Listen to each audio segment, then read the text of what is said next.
Okay, so today we are going to start elegy. And for understanding elegy in a better way, we need to understand first what sort of poetry elegy is. So as we all know that poetry is divided into three categories. First is dramatic poetry, second is narrative poetry and third is lyric poetry. जैसा कि हम जानते हैं कि poetry it either can be subjective और can be objective. Okay, and it further divided into three part. पहला क्या है? ड्रामेटिक पोएट्री है, दूसरा क्या है? नरेटिव पोएट्री है और तीसरा क्या है? लिरिक पोएट्री है. ड्रामेटिक पोएट्री की अगर एग्जांपल देखें तो रॉबर्ट ब्राउनिंग की my last duchess is a very good example of dramatic poetry. और अगर एग्जांपल देखना चाहें तो टी.एस. इलियट की love song of J. Alfred Prufrock है.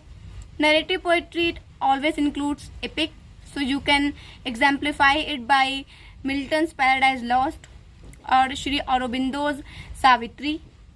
And lyric poetry includes three different genres: elegy, odes and sonnet. तो elegy क्या है? It is a sort of lyric poetry. So it is clear. Now if we talk about the nature of elegy, that it would always be in reflective. Elegy is a sort of reflective poetry और lyric poetry. अगर हम बात करें इसके definition की तो elegy का मतलब ही होता है शोक गीत.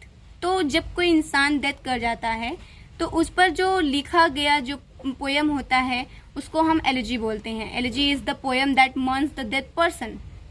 और अगर हम ट्रेडिशनल एलेजी की बात करें तो ये तीन कैटेगरी में अरेंज रहती है. एक जो ट्रेडिशनल एलेजी होगी वो इस तरह से होगी कि पहले तो जो एलेजी का पार्ट होगा वो lament the death of the person. वो जो इंसान जो व्यक्ति डेथ कर चुका है उसके डेथ पर वो लैमेंट करेगा.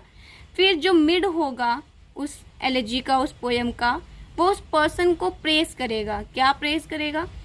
उसकी कुछ अच्छाइयाँ होंगी, कुछ एबिलिटी होंगी, कुछ उसकी अच्छी हॉबीज होंगी, वो सारी चीज़ों को वो प्रेस करेगा, उनकी मतलब overall all the qualities of the death person.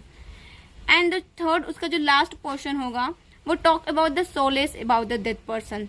तो ये एक ट्रेडिशनल एलेजी के जो एक पैटर्न है, एक फॉर्मेट है, वो ऐसा होगा. पहले तो क्या होगा? Lament the death of the person, दूसरा praise the person and the third talk about the solace about the death person.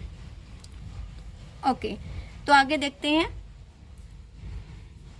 The form of elegy was introduced in 16th century. In the starting, elegy had various themes, but later writers changed the conception of what the perfect elegy is. तो elegy का जो introduction जो वो introduce हुई थी, ये जो genre है पोइट्री की, वो 16th सेंचुरी में हुई थी. और स्टार्टिंग में इसके वेरियस थीम हुआ करते थे जैसे death, war, love etcetera.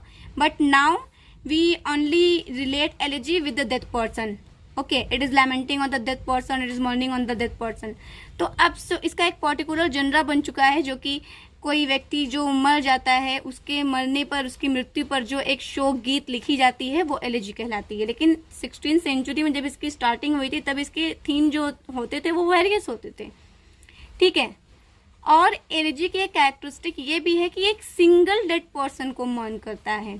Single dead person. Elegy जब भी लिखी जाएगी वो एक सिंगल डेड पर्सन के लिए लिखी जाती है. लेकिन एक्सेप्शन जो एलेजी की हिस्ट्री में जो एक एक्सेप्शन है वो आप एग्जाम्पल में देख सकते हैं कि elegy written in a country churchyard, ये एक जो पोएट्री है ये एक एक्सेप्शन है एलेजी का, क्योंकि ये पूरी ह्यूमैनिटी को मॉर्न करता है. जो ये थॉमस ग्रे ने एलेजी लिखी थी ये सिंगल डेड पर्सन पर मॉर्निंग नहीं है, ये पूरे ह्यूमैनिटी पर अगर आप इसको पढ़ेंगे तो ये पूरे विलेजर्स के लिए लिखी गई थी. तो ये एक एक्सेप्शन है.